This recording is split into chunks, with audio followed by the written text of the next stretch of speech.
Alam niyo po ba mga kaibigan na dito sa Baaw ipinanganak, isinilang ang pinakaunang obispo dito po sa atin sa Pilipinas. So mga lads, napakaganda po talaga rito humataw, napakasarap bumakbak dito. Diyos maray na pagkabas, kumusta mga kaibigan? Andito ako ngayon sa aking pinakamamahal na bayan, ang Mapayinabang Banwa ng Pulangi. Ito po yung aking bayang sinilangan. Andito ako ngayon sa bilihan ng pili nuts, mga pasalubong na pili. Dito po yan sa public market po ng Pulangi.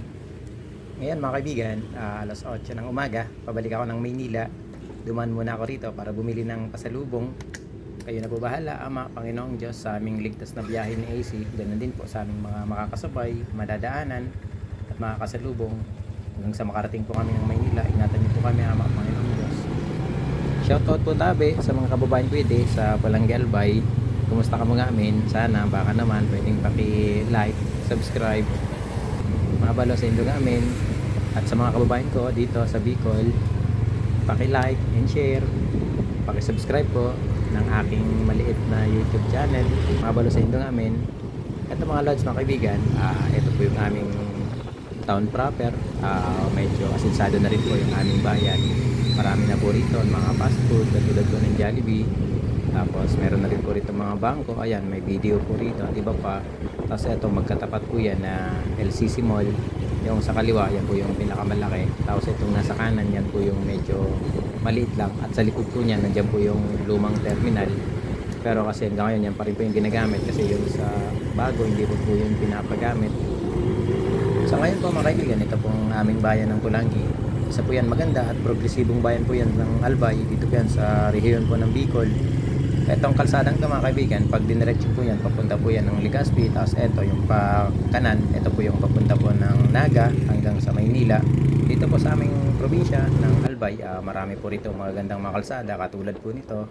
Ito mga kaibigan, yung isa rin po sa malaking mall po sa amin, yung Centro Mall. Tapos sa tapat po niya yung Jollibee. Sobrang proud po Langgenyo, hindi lamang dahil sa medyo maasenso na itong aking bayan, aming bayan, kundi dahil dito po ako lumaki, talagang pinagmamalaki na mula po sa hirap hanggang ngayon mahirap pa rin. Pero ito mga lads, napakaganda po talaga ng aming bayan. Baka naman kung may pagkakataon po kayo, bisitahin niyo po rito lalo na kapag June, kasi dun po ginaganap yung aming Uyangge Festival. Mamaya gakwenta po sa inyo yung pinagmulan ng kung saan ang kasaysayan itong aking pinakamamahal na bayan. Etong dinadaanan po natin ngayon, ito po yung Diversion Road. Dito po yan sa amin sa Pulangi. Hindi na po tayo duman sa pinakabayan kasi po medyo malapit lang ako dun sa may palengke. Kaya diniretso ko na rito sa may Diversion Road. Kaysa po minsan medyo di naman sobrang traffic. Sakto lang yung marami lang po kasi mga tricycle, mga sasakyan po dun sa pinakabayan.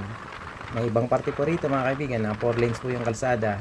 Lalo po katulad po nito hanggang sa makarating po tayo rito sa may bandang unahan. Habang dumadaan po kayo rito sa napakagandang kalsada po namin dito sa Albay, makikita nyo po yung napakalawak na palayan. Yan po kasi yung isa sa kinabubuhay po namin. Dati dyan ako nagsasaka, dyan ako nagtatanim ng palay. Dito mga kaibigan, yung intersection, mag-ingat po kayo rito kasi dito po yung nagtatagpo, yung galing po ng bayan. Tapos dito naman sa may bandang kaliwa, yan naman po mga kaibigan, yung Barangay Kinale, Barangay Alumon, hanggang sa makarating po ng Libon. Shoutout po sa inyo nga amin dyan.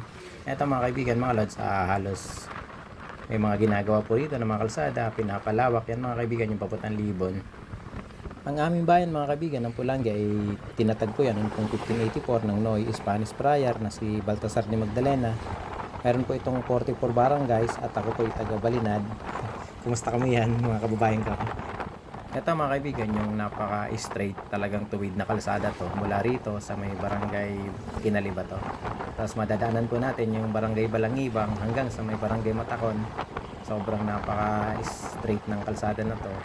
Talagang meron nga rito mga nangyaring aksidente dahil nga po mabibilis po talaga yung takbuhan kasi talagang itong kalsadang to ay napaka-tuwid. Tapos sa kabilaan, puro po yan pala yan na napaganda po ng view. Mahangin po rito kaya napakasarap po rito bumiyahe.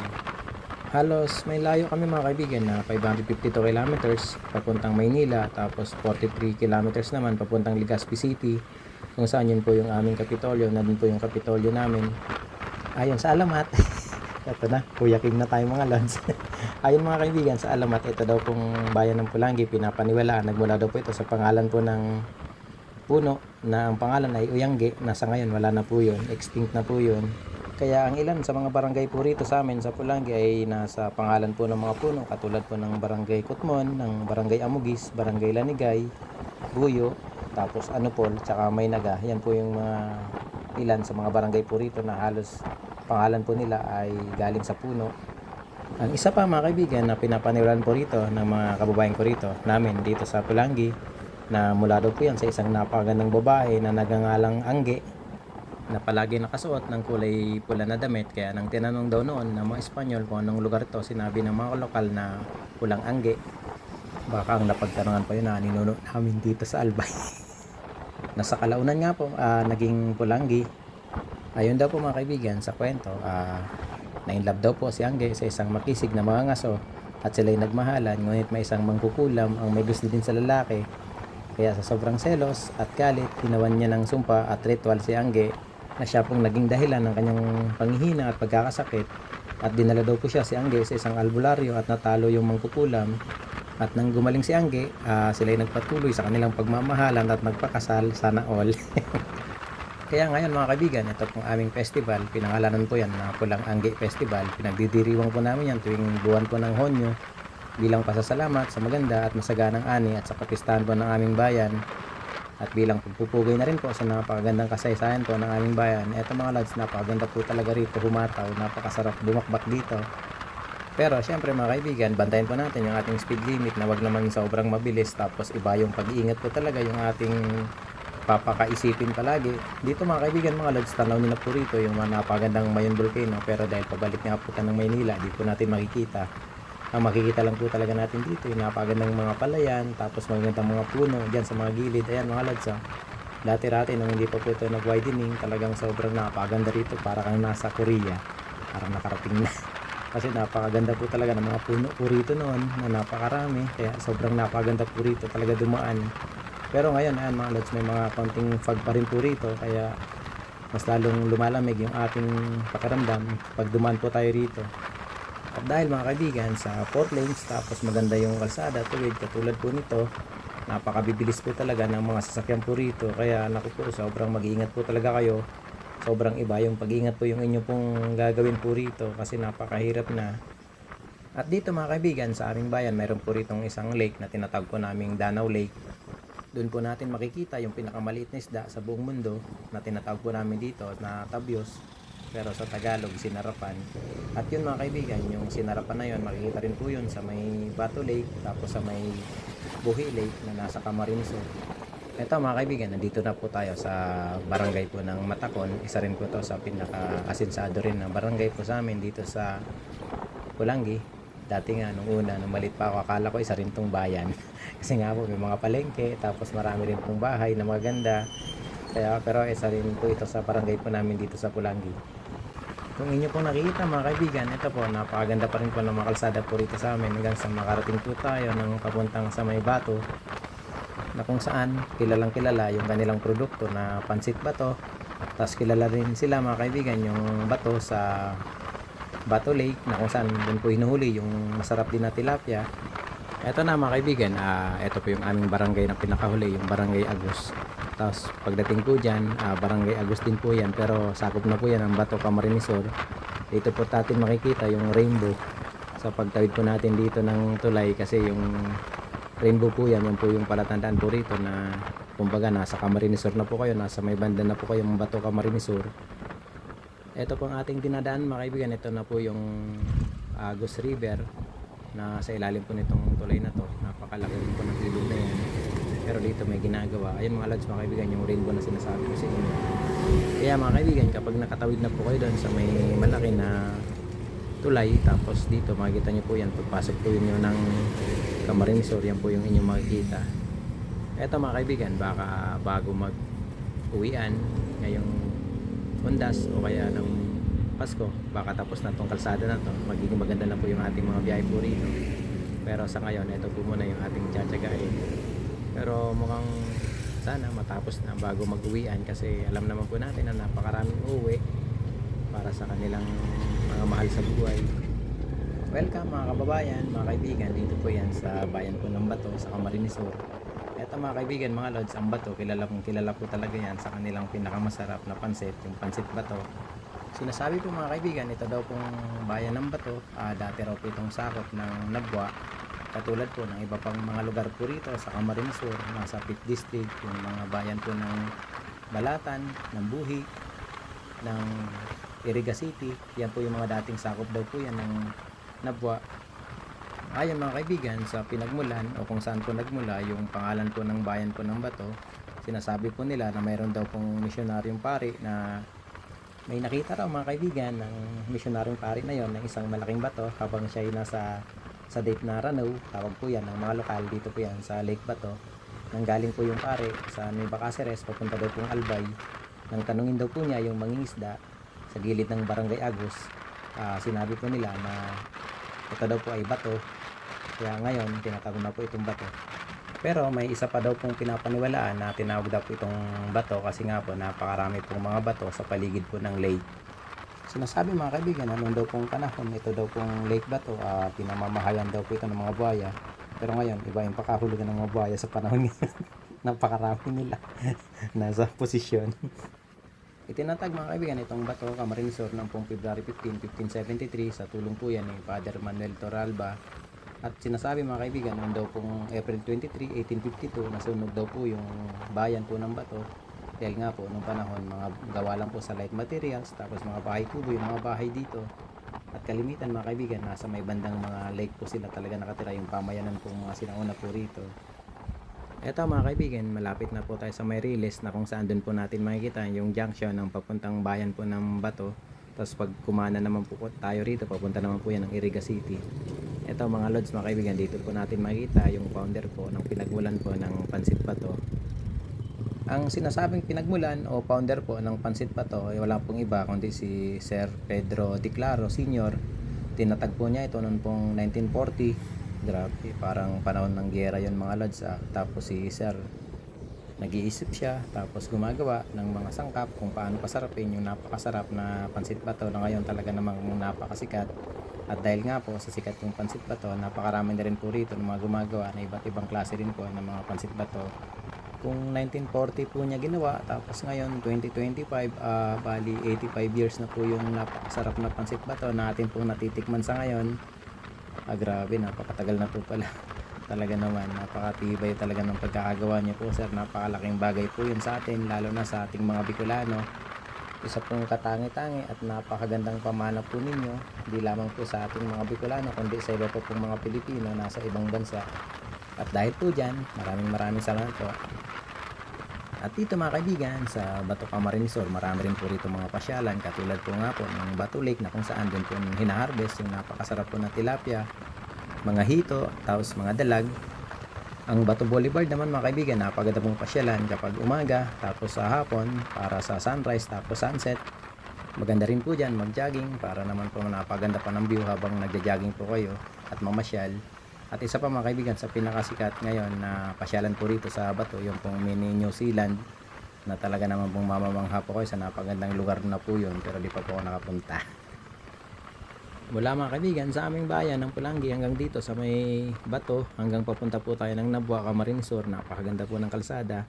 Ingat po tayo, mayroon po ritong riles, pero hindi naman masyadong mataas katulad sa Quezon na napakatitindi ng talagang napakatindi ng mga riles, pero rito di naman masyado.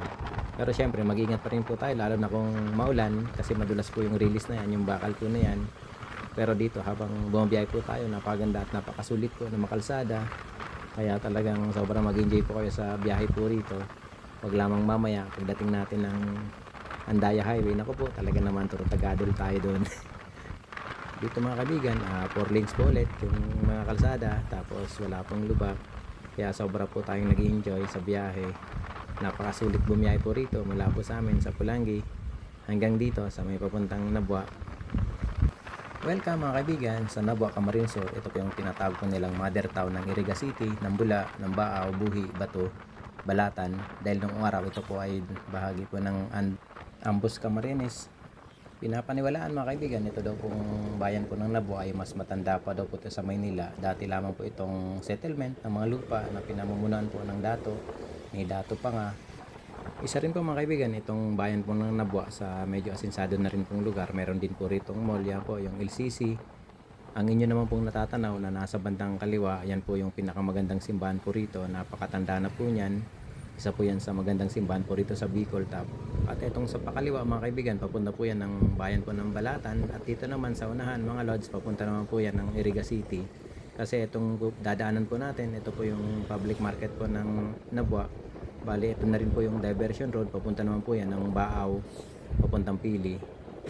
Etong lugar na to mga lods mga kaibigan, napaka-traffic dito lalo na kung araw ng palengke, tapos rush hour na po, grabe, napakatindi talaga ng traffic dito.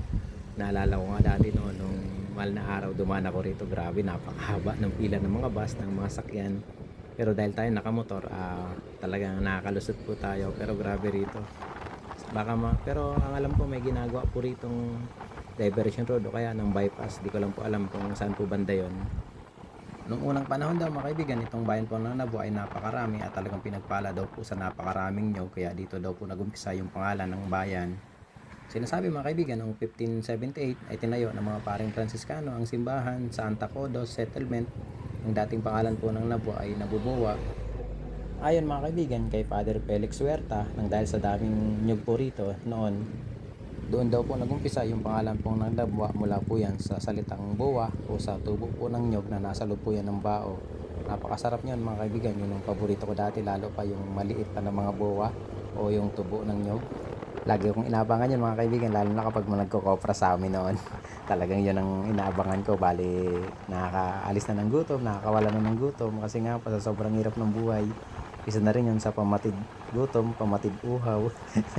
Yung buwa na yun, yung tubo po ng nyog. At mula daw mga kaibigan sa salitang Nabuboa, umiksi po yun at naging pangalan po nito ngayon. Nakilala na po natin ngayon sa bayan po ng Nabua. Pero may isa pang version mga kaibigan na mula daw po ito sa salitang Kastila na Naba.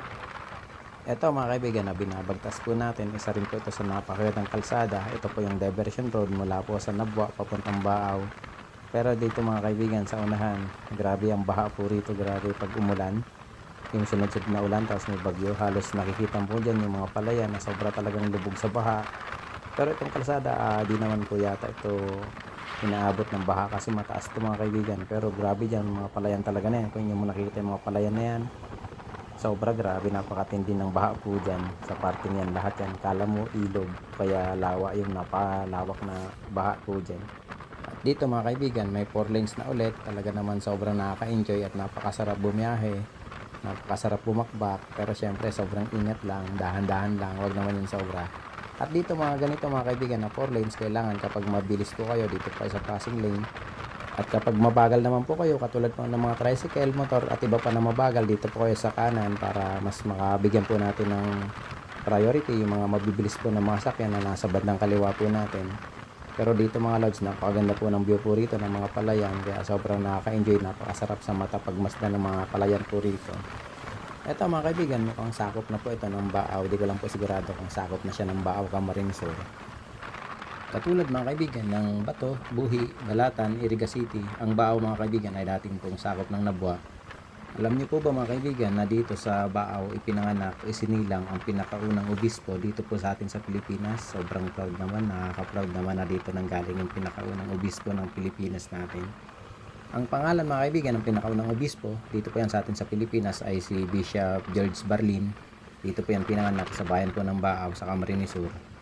Sinasabi mga kaibigan na nag-umpisa daw po yung pangalan po ng Baaw mula po yan sa isang maliit na bao o kaya isang freshwater turtle na marami daw po dito noong panahon. Dito kasi mga kaibigan sa amin sa Bicol, ang tawag po sa maliit na pagong ay bao. Pati nga po yung pagong pawikan, bao tawag sa amin dito. Dito mga kaibigan sa unahan, meron po rito na parang bypass road na ginawa. Napakaganda po rito dumaan. Lalo na kitang-kita nyo po yung Mount Isarug po yata yan o yung Mount Asog kung di po ko nagkakamali. Eto mga lods, yung bypass road na yan, sa sunod dadaanan po natin yan kapag maaga-aga tayo pauwi sa amin sa Pulangi. Ang isa pa mga kaibigan sa pinapaniwalaan kung saan po nagmula yung pangalan po ng bayan po ng Baaw, mula daw po yan sa Kaning Lamig o Bahaw sa Tagalog. Pero dahil mga kaibigan sa nahirapan yung mga Kastila na bigkasin yung mga salitang yon, kaya tinawag po nila itong lugar na Baaw. Ayon daw po mga kaibigan kay Father Felix de Huerta, nagsimula ang Katolisismo sa panahon po ni Father Pedro Bautista noong pong 1586 hanggang 1591. Ang Baaw mga kaibigan ay naging parte po yan ng bayan po ng Bula. At sa panahon daw mga kaibigan ni Padre Eusebio Gomez Platero, itinayo ay tinatag ang bayan po ng Baaw noong pong 1590. Sa patron po yan ni San Bartolome. At taong 1706 mga kaibigan ay tuloy na pong nahiwalay ito sa bayan po ng Bula, itong bayan po ng Baaw. Sa ngayon mga kaibigan, napakarami po rito mga poultry, kaya nga po tinatawag po itong Baaw na egg basket ng Bicol region kasi talagang ito po yung halos nagsusupply ng mga itlog, ng mga poultry products. Dito po yan sa kabuuan po ng Bicol region. Napakarami po dito niyan. Tapos isa pa mga kaibigan, napakarami rin po rito, magandang mga pasyalan po rito. At eto mga kaibigan, na napakagandang kalsada inyo pong madadaanan kung magagaling po kayo ng Maynila, pauwi po kayo ng Bicol region, ng Albay, Sorsogon, Masbate, Catanduanes, hanggang sa Visayas, Mindanao. Ito po yung inyong madadaanan, napakagandang kalsada, may 4 lanes, kaya talagang sobrang mag-enjoy po ang inyong biyahe po rito, wala pong lubak yan. Ito naman mga kaibigan, ang lugar na to, ang kalsadang ito, nasasakop na po ito ng bayan po ng Bula. Ang Bula mga kaibigan, ang isa sa pinakaunang 4 na bayan na itinatag ng mga paring Franciscano noong unang panahon sa Bicol taong 1578. Ayon mga kaibigan kay Father Felix de Huerta, ang Bula ay mula daw po yan sa pagbibiyak o yung binayak na kawayan, kasi tawag sa amin yan yung binayak na kawayan mga lads mga kaibigan ay Bula. Ginagamit namin yan sa pagdingding ng mga bahay, tapos pagbabakod yung Bula na yan o yung kawayan. Ang patron mga kaibigan ng bayan ay si Santa Maria Magdalena. Sinasabi mga kaibigan noong 1676 nasunog daw po yung simbahan, pero mga kaibigan mga lads, itong bayan ang Bula ay may marami po rito na magandang mga falls na isa po yan sa bibisitahin po natin sa mga susunod na mga araw kung may pagkakataon. Nakapasok na ako mga kaibigan dyan noong dati, nagbibenta pa ako ng sabon sa bayan po ng Bula. Dati kasi talagang isa yan sa pinupuntahan din namin, napakaganda ng bayan po ng Bula. Welcome naman mga kaibigan sa Pili Camarines Sur, na kung saan dito po natin matatagpuan yung capital town. Ito po yung capital town ng Camarines Sur. Dito po kasi yung kanilang Kapitolyo, at dito rin mga kaibigan yung Naga Airport nilagay, pero nasa Pili. Pero yung pangalan po ng airport ay Naga Airport. Bali yung airport na yun mga kaibigan, katabi lang halos yun ng TESDA RMTC 5. Dito ako nag-aral noon sa TESDA sa Pili, San Jose. Sinasabi mga kaibigan na ito daw pong Pili Camarines Sur ay itinatag noon pong 1901 ng mga Amerikano. Mula daw po ito sa pangalang Pili Nuts, dahil nga po kilala yung Bicol sa masarap na pili, kaya pinangalan daw po ito sa Pili Nuts. Pero may isa rin version mga kaibigan mga lods na mula daw po ito sa salitang pinili o the chosen one. Dahil daw mga kaibigan, ang Pili ay isa sa pinakamagandang lugar na kung saan di binabaha, di katulad po sa Naga City na talagang noon pa daw ay talagang binabaha na. Ito naman mga kaibigan, ang Pili Bypass Road o Pili Bypass Road ba ito? O Pili Diversion Road. Asensya na, hindi ko lang matandaan. Pero dito mga lads mga kaibigan, napakaganda ng kalsada na to. Isa rin to sa pinakamagandang alternatibong ruta para hindi na po kayo matraffic sa bayan po ng Pili. Kasi nga po, kasi ang Pili Camarines Sur, alam naman po natin na napakasensado ng lugar. Kaya napaka-traffic na rin po dun sa Kabayanan. Kaya gumawa po sila na itong alternatibong ruta para dito po tayo dumaan. Lalo-lalo yung mga galing sa Ila Kabayan Team Barako Motovlog, na kung saan galing sila sa Partido area, dito na po sila dadaan, din na po dadaan dun sa Pinakabayan. Tapos tayo naman mga galing ng Bicol ay ng Albay, tapos mga galing Visayas, Mindanao, dito na rin po dadaan, din na po dadaan sa Pinakabayan po ng Pili. Dito pala mga kaibigan matatagpuan yung isa sa pinakasikat na agriculture school dito po yan sa Bicol region, yung pong tinatawag po dating SISAC na ngayon po ay Sibiswa. Itinatag mga kaibigan yung Central Bicol State University of Agriculture noong pong 1918. Napakatagal na po talaga pala nun. Formal na itinatag mga kaibigan ang bayan ng Pili noong pong 1919 bilang isang munisipyo. Sinasabi na dito mga kaibigan yung dating kuta ng mga Hapon noong World War II. Kaya ngayon mga kaibigan, mayroon pa po daw po rito ng mga naiwan ng mga kuweba na gawa po ng mga tao at ginawang mga taguan ng panahon ng Hapon. At nung matalo na daw mga kaibigan ng mga Hapon ng panahon ng World War II, nagtago daw po sila sa bundok Isarog. Sinasabi mga kaibigan na unang pinatayo yung Kapitolyo po rito noong pong June 16, 1955. Sa panahon po yan ni Governor Juan Trevino sa may lupa na 15 hectares na donasyon po yan ni Don Susano Rodriguez. Ito mga kaibigan mga lods, napaganda pa rin po talaga ng mga kalsada po rito sa may Pili Camarines Sur. Malapit na tayo mga kaibigan sa may Maharlika Highway ulit. Hanggang dito na lamang po mga lods, mga kaibigan, yung ating video dahil malulobat na po yung ating action cellphone. Mamaya na lang po ulit, magcha-charge lang po tayo habang tumatakbo yung pong ating motor para makapag-video po ulit tayo mamaya. Yun lamang mga lods, mga kaibigan, salamat po, mabalo sa Indoga Boss, God bless.